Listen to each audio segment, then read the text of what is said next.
વડિયા તાલુકાના અમરાપુર ગામે સ્વામિનારાયણ મંદિરના સંપ્રદાયના મંદિરના મહંત અક્ષર વલ્લભદાસજી સાથે ₹25 લાખનું ફ્રોડ થયું। અમરાપુર સ્વામિનારાયણ મંદિર આવતા અમરેલીના ઋષિભાઈ પંડ્યા જેઓ અવારનવાર મંદિરની મુલાકાતે આવતા બંને જણાવેલ કે હું ICICI બેંકમાં જોબ અને ટ્રેડિંગ કરું છું। સ્વામીએ જણાવ્યું કે મારે મ્યુચ્યુઅલ ફંડમાં રોકાણ કરવું છે, જેઓએ કહેલ એ પણ હું કરું છું। આ રીતે વિશ્વાસમાં લઈ મારી સાથે ફ્રોડ કરવામાં આવ્યો। વારંવાર ઉઘરાણી કરતા મને રકમ આપેલ નથી, જેથી મેં વડિયા પોલીસમાં ફરિયાદ કરેલ। Bureau report Raju Kariya, Vadia. જયેશભાઈ, તમારી સાથે આ જે પ્રકારનું 25 લાખ રૂપિયાનું ફ્રોડ થયું છે એ કઈ રીતે થયું છે?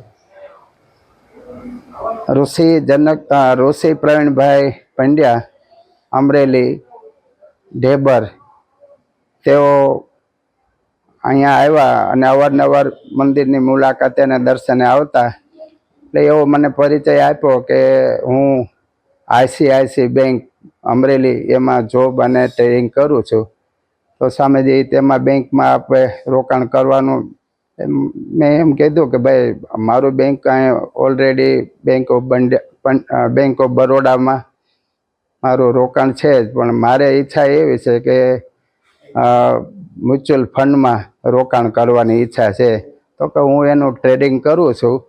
તો પછી મને વિશ્વાસમાં લઈ અને મંદિરના સ્વામિનારાયણ મંદિર અને એક જોઈન્ટ અમારું પર્સનલ એકાઉન્ટમાંથી આશરે 25 લાખ ના ચેક લઈ ગયા।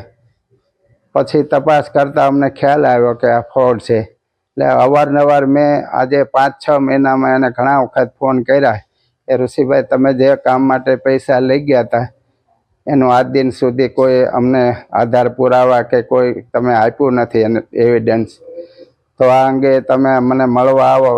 છેલ્લા 3 મહિનાથી મળવા પણ નહોતા આવતા, ફોનમાં વ્યવસ્થિત વાત કરતા નહોતા, એટલે એ ફોન બધા મારી પાસે રેકોર્ડિંગ છે જ એના। એટલે આ વ્યક્તિ છે ને મૂળ વિસાવદર તાલુકા જુનાગઢ જિલ્લાના ઢેબર ગામના છે।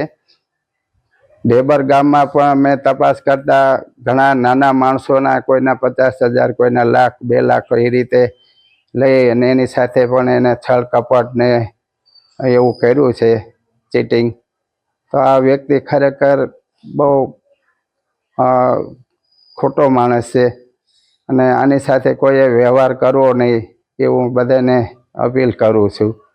અને મને આજ દિન સુધી એને કોઈ પણ પૈસા બાબતનો વ્યવસ્થિત જવાબ આપ્યો નથી, એટલે મેં કીધું આ માણસને ખુલ્લો કરવો પડે એવું ધારી અને મેં વડિયા પોલીસ સ્ટેશનમાં આ અંગેનું મારી પાસે ચેકના પુરાવા ને બધી છે, એટલે મેં FIR ફડાવી આ વ્યક્તિ સામે ફોજદાર રાહે ગુનો બને એ રીતે મેં કાર્યવાહી કરી છે।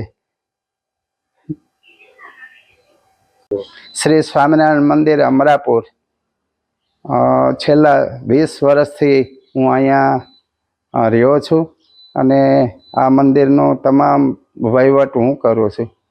અને મુક્તાનંદ સ્વામીનું જન્મસ્થાન ગામ હોવાથી અહીંના જેટલા મંદિરો છે એનું નિર્માણ મેં કરેલું છે। શ્રી સ્વામિનારાયણ મંદિર પુરુષોનું હોય, શ્રી સ્વામિનારાયણ મહિલા મંદિર હોય, શ્રી રામજી મંદિર, શ્રી હનુમાનજી મંદિર આદિ 5 થી 6 મંદિરોનું નવ નિર્માણ કરી અને આ ગામને અર્પણ કર્યા છે। અને આવી રીતે હું અહીંયા સેવા આપી રહ્યો છું છેલ્લા 20-21 વર્ષથી। એટલે સમાજ, અહીંના હરિભક્તો બધા સાથે મારે સુમેળ અને એકદમ વ્યવસ્થિત અમે રહીએ છીએ અને બધા સાથે સદભાવનાથી ગામ આખામાં મારી સુવાસ છે અને બધાને સંકલન કરીને ગામના વિકાસમાં અમે સહયોગ આપીએ છીએ। જય સ્વામિનારાયણ। તમારું નામ કહી દેજો। સ્વામી અક્ષર વલ્લભદાસજી મારું નામ છે, ગુરુ પુરાણી સ્વામી હરિપ્રિયદાસજી।